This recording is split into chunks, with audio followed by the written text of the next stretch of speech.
மாதா தொலைக்காட்சி அன்பர்களே, இறந்த நம்பிக்கையாளர்களின் ஆன்மாக்கள் இறைவனிலே நித்திய இளைப்பாற்றி அடைய நமது மாதா தொலைக்காட்சியோடு இணைந்து ஒரே குடும்பமாக மன்றாடுவோம்.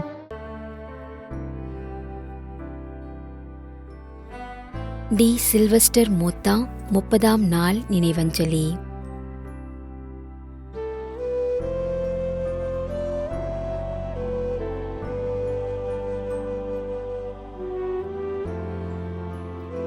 வி. ஜான்சன், சாமவிலை, காஞ்சிரக்கோடு.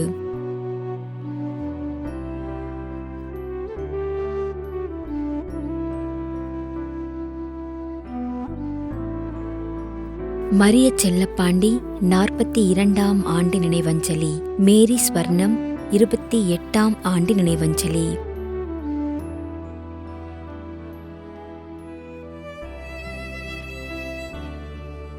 தனிஸ்லாஸ் 28ஆம் ஆண்டு நினைவஞ்சலி. ஞானப்பிரகாசி 15ஆம் ஆண்டு நினைவஞ்சலி.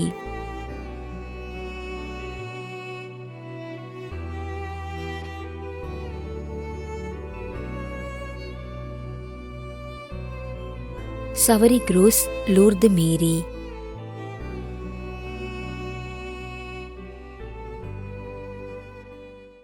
மேலும் யாரும் நினையாத நம்பிக்கையாளர்களின் ஆன்மாக்களுக்காகவும் மன்றாடுவோம்.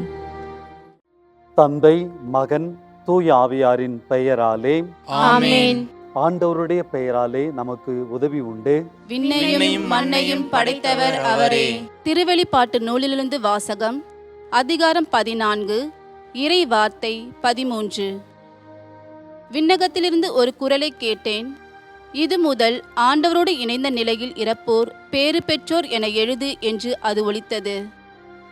அதற்கு தூய ஆவியார், ஆம், அவர்கள் தங்கள் உழைப்பிலிருந்து ஓய்வு பெறுவார்கள், ஏனெனில் அவர்கள் செயல்கள் அவர்களை பின்தொடரும் என்று கூறினார். ஆண்டவரின் அருள்வாக்கு. இறைவனுக்கு நன்றி.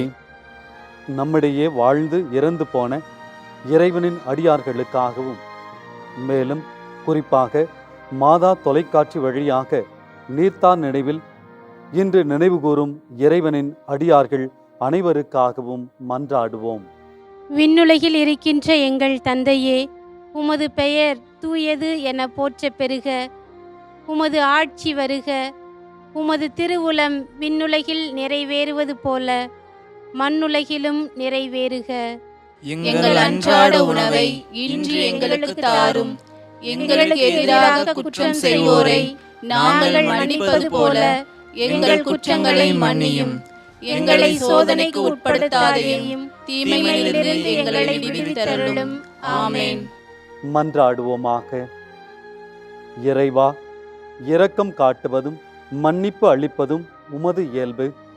ஆகையால் உமது திருவடிகளுக்கு வந்துள்ள இன்று நாங்கள் நினைவு கூறும் ஆன்மாக்கள் மீது இரக்கம் கொண்டு அவர்களுடைய குடும்பத்தார் மற்றும் மாதா தொலைக்காட்சி குடும்பம் செலுத்தும் ஜெபங்களை ஏற்று அவர்களது குற்றங்களையும் அவற்றிற்குரிய தண்டனையையும் மன்னித்து அமைதியையும் முடிவில்லாத வாழ்வையும் தந்திடுமாறு எங்கள் ஆண்டவராகிய கிறிஸ்து வழியாக உம்மை மன்றாடுகின்றோம். ஆமென். நிலையான இளைப்பாறுதலை ஆண்டவரே இவர்களுக்கு அளித்தருளும். முடிவில்லாத ஒளி இவர்கள் மேல் ஒளிர்வதாக. இறந்த நம்பிக்கையாளர்களின் ஆன்மாக்கள் இறைவனின் இரக்கத்தினால் அமைதியில் இளைப்பாறுவனவாக. ஆமென்.